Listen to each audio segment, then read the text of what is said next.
नमस्कार मित्र हो. पर्मनंट अकाउंट नंबर 10 आकडी खास क्रमांक असतो जो आयकर विभागाकडून मिळवतात.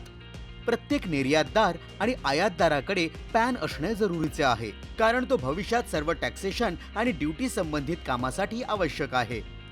तर मग चला माझ्यासोबत आणि या स्टेप बाय स्टेप गाईड कडून शिकून घ्या की किती सोपं आहे पॅन कार्ड मिळवणं.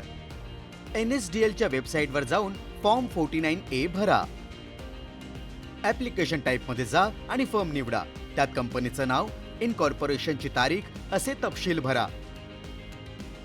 कंपनी रजिस्ट्रेशन नंबर तसेच उत्पन्नाचे विवरण आणि पत्रव्यवहाराचा पत्ता भरा.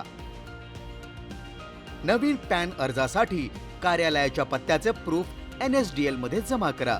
बस इतकंच. आता तुम्हाला मिळालं आहे पॅन कार्ड. पॅन कार्ड मिळवण्यासाठी या आहेत काही उपयुक्त लिंक्स आणि हे आहे एवढं सोपं.